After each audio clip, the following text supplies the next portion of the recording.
When I first sent the information about this service, I thought it would be a tough sermon to write. The past few months have been terrifying at times, especially if you or a loved one has been affected by the current administration. I wasn't sure how I was going to encourage you. I had some ideas. People and groups are out there resisting, and I hoped to share them with you, to give you hope, to tell you to hold on, to tell you that we must rise however we can to resist the tyranny that we face. And I still am. But now, last night, I was finished working and began looking on Facebook, and what I saw gave me hope. The resistance is rising, my friends. It always has, it always will. Trappist monk Thomas Merton said in 1968, "What is needed is a constructive, consistent, and clear dissent that recalls people to their senses, makes them think deeply, plants in them a seed of change, and awakens in them the profound need for truth, reason, and peace, which is implanted in man's nature." He was writing about the Vietnam War. And in the margins of his book, Faith and Violence, I, after underlining that, wrote, "Even more so now." And yet, we know that constructive, consistent, and clear dissent is hard when the environment is shifting and changing every day. And that is their point. The reason this shock and awe technique has been used repeatedly since mid-January is because it keeps us from organizing. It keeps us from knowing what to do because we're too worried about what's going to happen next. The past couple of months, for me at least, involved reading and reposting posts by the Alt National Park Service on Facebook, which I highly recommend, watching in horror as swaths of people were fired, as unvetted individuals marched in and took over government agencies and took over computer networks, as people who began to speak out and speak up were being arrested, deported, and silenced. I follow people whose voices I can trust, who bring the receipts in today's parlance. They are people who are much smarter than me when it comes to holding the tension between history and now, who point out when and where we are living in another's playbook from not so long ago. People who also point out where there is hope, where there is change, where there is a place where we can resist. Every morning, I'd pore over Heather Cox Richardson's dispatches. Boop, share. What's new from Alt National Park Service? I would gasp, sometimes try to not throw up, and share. Check to see what the state and federal legislators I follow are up to. Thank them for their efforts. Share the post. Read posts from activist friends, join into the conversations where I could, and share what I could. And it still felt useless. My Facebook page isn't public. Save for a few distant family members and old high school connections, I knew that I was preaching to the choir about everything. I kept it up because friends and I would gather around the posts, like finding a campfire in the deep of night. We'd swap tips, we'd share information, we'd encourage one another. And then something shifted. Maybe it was the consistency. Maybe it was because I shared constructive posts. And maybe it was because I was very clear with my dissent.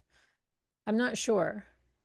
But I started noticing posts by friends who rarely, if ever, talked about current events on the national or world stage. It started with them sharing some posts like I did. Then they might add some commentary.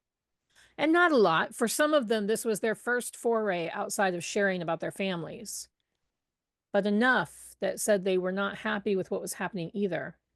I watched ministerial friends from different traditions begin to post more directly about how not okay this is. They tied it with scripture. They called in their fellow Christians to remember how they should be. And then I watched the Alt National Park Service talk about their gathering coalition and how they appreciated every single one of us who shared and boosted the signal. And I realized then what Thomas Merton was saying. Constructive, consistent, clear dissent recalls people to their senses. Seeing it posted repeatedly by their friends did what media couldn't. It showed the person afraid of speaking up that they're not alone. It provided fact checking at a time when it felt like no one else would. It provided a choir of voices to drown out at least some of the worry. Your voice matters. You have a circle of people who may need you to be one of the voices they hear that says, we will resist. And it can be frustrating, especially if you've been in the fight from the beginning. I had to check myself a couple of times. Times when I'd see someone say, oh my gosh, can you believe this is happening? Because yeah, I can. And some of this, nearly all of this, many of us were shouting about back in 2024, telling people that this was coming. So I know it can be hard when new people suddenly get involved. But here's the thing, we were all there once.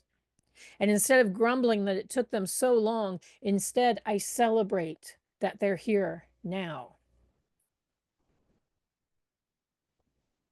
One of the many things I love about Heather Cox Richardson's dispatches is that she doesn't just tell us all the bad things happening. She relates it to history, which can also be frustrating and depressing. But she reminds us of times when the people have dissented and how change happens. She points out the cracks in the foundation of their home built on hate and nationalism. She and others, such as Robert Reich, Jay Quo, and ProPublica, have begun to break through the fear and the noise and the chaos.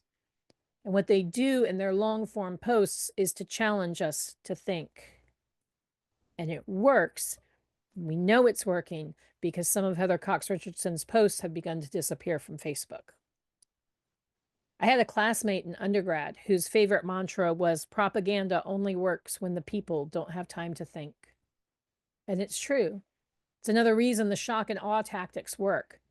This is what Thomas Merton reminds us, that constructive, consistent, and clear dissent makes people think deeply. It gives a chance, a pause, to bring people to their senses and give them space to think deeply about what is actually happening. Now, resistance sometimes looks like throwing sand in the gears. Resistance sometimes looks like being in the way. Resistance sometimes looks like nothing is happening because it's not happening in the open. And I know that for me, it was difficult for those first few months because I was convinced that no one was doing anything and I was simply screaming into the void. And then I was privy to the organizing. And because I have been taught good OPSEC, I will only say that you absolutely can see when anyone adds somebody to a Signal group chat. Everyone in that chat can. And that's all I'll say about that. Now, when I was a kid, we planted beans in paper cups and waited for them to sprout. Now, these days, they do it so that the kids can see the roots forming, but back then, we didn't do that. So there were many days when I was convinced that nothing was happening, that I'd messed it up, that all I had was a cup of dirt. And then I'd notice the soil had shifted a bit. The next day, there'd be the tiniest bit of green in the soil. And then suddenly, there'd be a plant poking its way out, reaching for the sun. Resistance is like that. Unless you're there, under the soil, you may not know what is happening. Senator Cory Booker and his team prepared and planned for his historic filibuster. He fasted for a few days and didn't drink water for like 24 hours to be able to stand and not yield his position for 25 hours and 5 minutes. And unlike predecessors who would just read from the phone book or children's literature, he had a prepared speech. One that called us to remember who we are, what we as a country hold dear, and spoke truth to his colleagues by reading posts and letters from the American people. He and his team planned. He didn't just hop up and do something. And we're beginning to see that seed that he planted bear some fruit.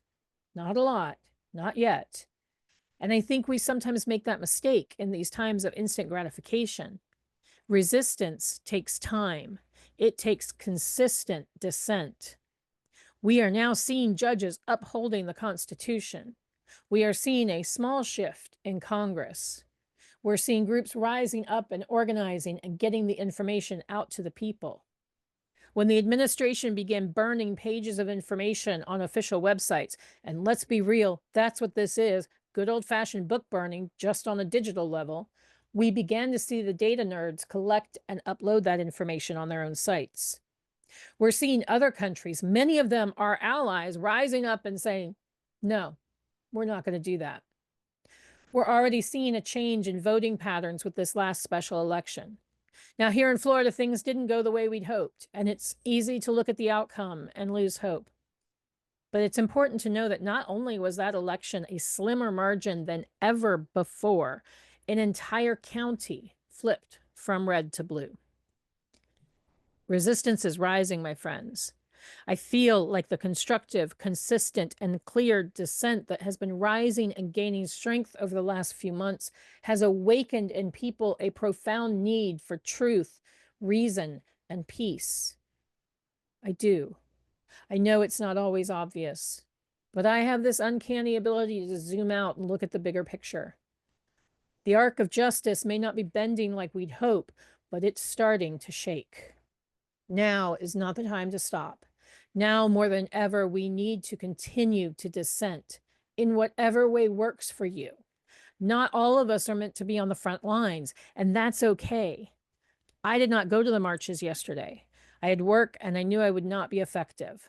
I knew that my anxiety in large crowds would take away from the message that I was trying to share. And I had other colleagues share similar sentiments last night. We felt guilty because, of course, our job is to be on the front lines, right? No, not everyone has to be fighting and working in an obvious invisible role. No, some of us hold space for those who come back and need a listening ear. Some of us tell the stories of those who are out there. That's the part I do. I consider myself a storyteller in this work. And according to the Alt National Park Service, there were about 5 million people nationwide who marched and demonstrated yesterday. That is what gives me hope. That is what tells me the rise of the resistance is here.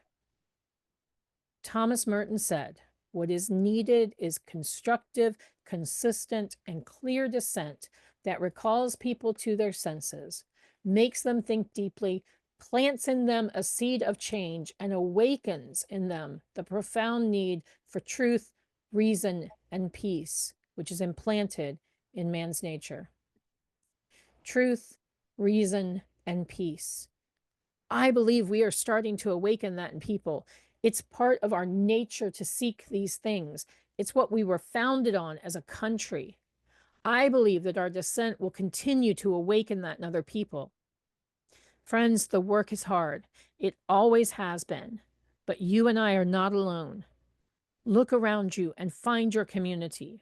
Find the small ways you can dissent. Keep it constructive, consistent, and clear. I want to close with a quote from a random Facebook person named Heidi Jo Halsell-Huey. She says, I planted seeds today at the hospital. It's a rural hospital that is dependent on Medicare and Medicaid. It was a long wait. Had a quietly loud conversation in the full waiting area with my husband. Husband was getting cranky about the wait time. I said, well, enjoy it now, because once they start taking away Medicare and Medicaid, these hospitals are going to shut down. And then we'll have to go to the city hospitals. Those hospitals are already overwhelmed. Can you imagine the wait times when all of us rural people have to go there also? I watched the faces of the people in the waiting area as I talked. They all got this, shoot look on their faces. Seed planted. Plant seeds. Dissent comes in all forms, my friends. Be the sand in the gears. Have quietly loud conversations. Share informative, constructive posts where you can. Rise up and resist. Amen. May it ever be so, and blessed be.